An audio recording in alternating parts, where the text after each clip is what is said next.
Today is Wednesday, June 3rd. Welcome to this edition of Nevada County Now. Today's episode, we're talking new COVID cases, Penn Valley fire vote, teen town hall, and more. Stay tuned.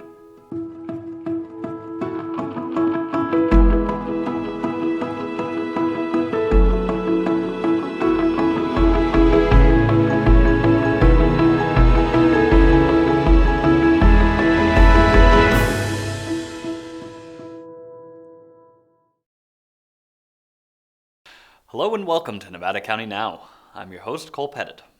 Our top story tonight, Nevada County Public Health now lists 6 active cases of COVID-19. All 6 of these new cases are in eastern Nevada County. In a statement released by Nevada County Public Health, they say 5 of the residents are closely connected with a common exposure, and the 6th was a person who had no symptoms. All are adults residing in eastern Nevada County. All have been notified and are isolating. In addition, household contacts are in quarantine. Public Health Director Jill Blake said, although our hospitals are prepared for a surge in COVID-19 cases, we have case investigation and contact tracing process systems in place and more testing available, COVID-19 remains a risk to our community. Those who are more at risk for serious illness due to COVID-19, such as the elderly or those with underlying health conditions, should continue to stay at home as much as they can, as well as limit their exposure to others. It remains important that we continue testing as much as possible. There are 2 OptumServe testing sites available, one in Grass Valley and one in Kings Beach. Doesn't matter whether you're symptomatic or asymptomatic, you can be tested. People who get tested at these sites will not be charged for the test. For those with insurance, your insurance will be billed, and for those with no insurance, the state will pay for your test. Increased testing allows for a better understanding of COVID-19 in our community. Even without symptoms, testing of all individuals can help identify those who are asymptomatic and may want to take extra precautions to protect others in the community. You must pre-register and schedule your appointment. In yesterday's show, we showed you how to schedule an appointment through lhi.care/COVID testing, but you can also call 888-634-1123. Be sure to have your appointment authorization number when you arrive at the testing site. Tests can also still be conducted by doctor's offices too, but you do not need your physician's approval to be tested at the OptumServe site. I will be getting tested this evening, and we will show you that process in Friday's show. It's also worth noting the conditions that would force us to reenact tighter restrictions. In the county's attestation to move further into Stage 2, they were required to include what conditions would trigger a tightening of restrictions. This chart lists these conditions separated into categories of epidemiology, healthcare, and public health.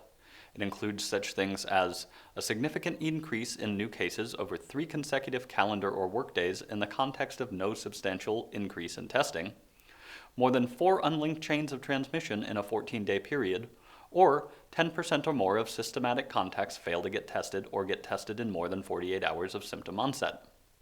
In the document, the county notes that stricter mitigation measures should be considered when 1 or more criteria in 2 or more columns are met, and the tightening could include in-dining restaurant closures, return to curbside pickup, childcare closures, restrictions on some outdoor recreation, and if there is a large surge, may consider a return to the strict stay-at-home order a la Stage 1. Don't think anyone wants a return to these restrictions, so let's all do our best to ensure that doesn't happen. Follow the public health guidelines if you can. Wear a mask or face covering in public, wash your hands often, and practice physical distancing. You can read the whole document yourself by visiting mynevadacounty.com/coronavirus and scroll down to local resources and click Nevada County Attestation for Readiness, Readiness Plan.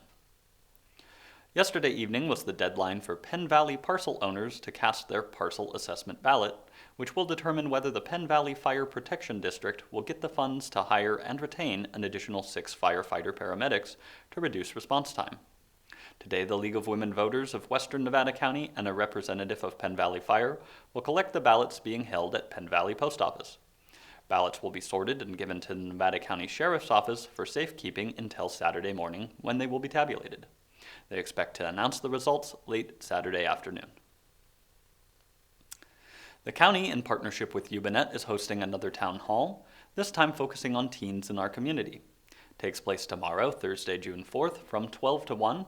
We'll have several panelists, including Chris Espadel, Director of School Safety from the Nevada County Superintendent of Schools Office, Curtis McMillan, Clinical Supervisor from the Nevada County Children's Behavioral Health, Jen Singer of the Friendship Club, and Hallie Ellis Edwards of NEO, amongst others.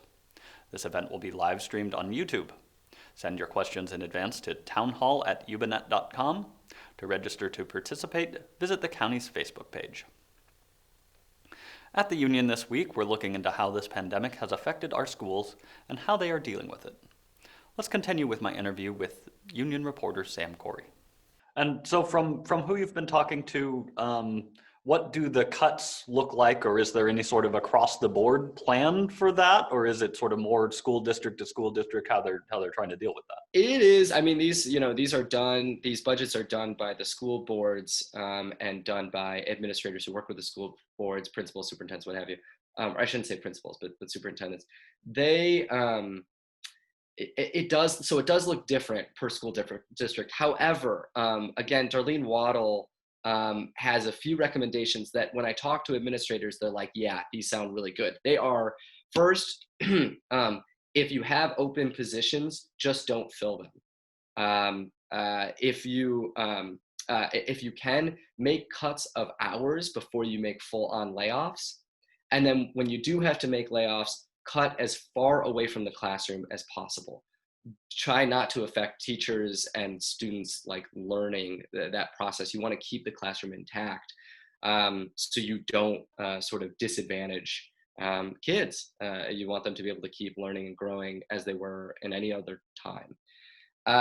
So those are the things that she recommends. And for the most part, school districts, administrators are like, yes, absolutely. We're trying to take those into account. I know some classified employees have already been laid off at certain school districts. Some of that was even before the pandemic hit us. So yeah, those are the general things. But as one of the key things about this, Cole, is that it's not just this, or I should say, it's not just next year that they're worried about. It's future years down the line. How bad are we going to be hurt in 2, 3, 4 years, as opposed to just next year? So those are some of the concerns. Gotcha. And so have you run into any sort of creative solutions or plans for solutions at this point in general that people are talking about or thinking about? Yeah, it's such a good question. It's something I ask administrators. I always ask them, like, hey, is there any room for hope here? Is there anything that's better? Listen, I mean, if a federal stimulus package passes, that's really going to help out schools. A lot of them, not all of them, because some of them don't get Title I funding. But it'll help out schools in a decent way, but they'll still be hurt. It's funny, I did talk to Darlene Waddle about, like any sort of financial instruments that schools can use, anything that they can do to try to help themselves out. I mean, and she said, they're in a bind. In the past, like from the Great Recession, what they learned was furlough days. We can use furlough days, and like that will help us get through. But right now, they're in a really tough position without a whole lot of answers. And administrators are saying, as was in the paper today, Brett McFadden said, oh, I can't see the bottom. Like, I don't know how bad this is going to get. And that's kind of what they're walking into. So it's really tricky. And also school districts, unlike the federal government, which can go into debt and, the sky doesn't fall, school districts can't do that. So they really are in a tricky position to try to move forward, stay financially healthy, and also protect their kids and their schools. So it's tough.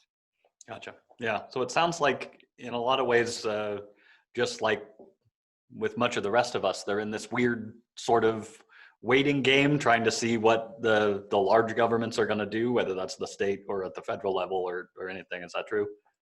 Yeah, that's right. And they're all, constantly collaborating. Superintendents across the state are, but also superintendents locally have been constantly talking through this pandemic, trying to figure things out as they go along. I mean, this is not something that any of them have dealt with. This is not something that anyone of them learned about. And that goes with distance learning that had to have been done like fly by night sort of style. Within a week's time, if less time. So, a lot of this is totally unprecedented, and there's certainly some anxiety and stress, but they're working on it. And I guess more optimistically, Darlene Waddle said, we're gonna. I'm paraphrasing a little bit here, but she said we're gonna have schools. Like schools will continue. We don't know what this is going to look like, but they will be around. So that's kind of where they're left. Okay, well, that's at least somewhat encouraging. And, I think if anybody's going to come up with creative solutions and do something like that, it's going to be our educators that are out there doing it every day, trying to come up with different ways to keep our students engaged and always looking for creative solutions. So, Yeah. yeah. All right, well, thank you for joining me today, Sam. Yeah, thanks so much, Cole. Thanks again, Sam.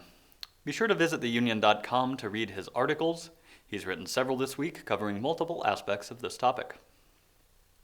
With so many events being canceled this year, we're all having to get creative to keep up. Since the 4th of July parade has been canceled, we here at Nevada County Media are hosting a virtual parade.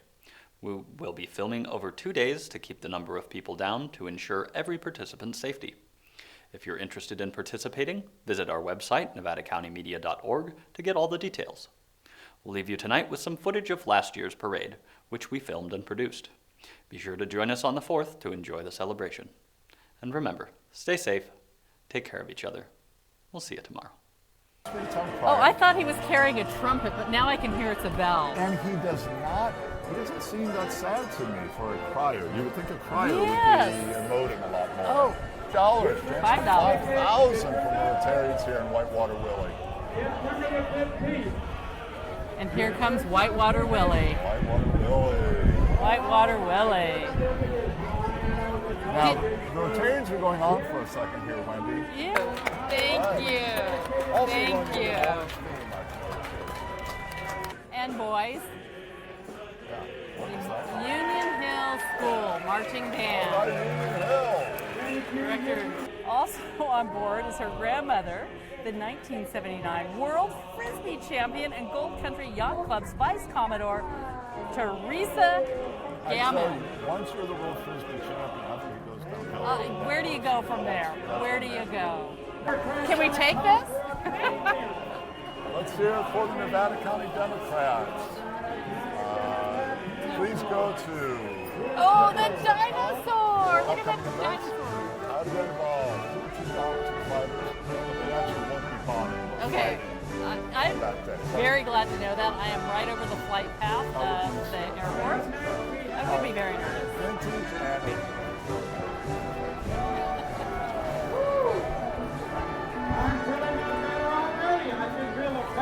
These girls know how to have fun. I'm impressed. And those hats are heavy. They're very heavy. They're not They're not the light. light hats. No. Those are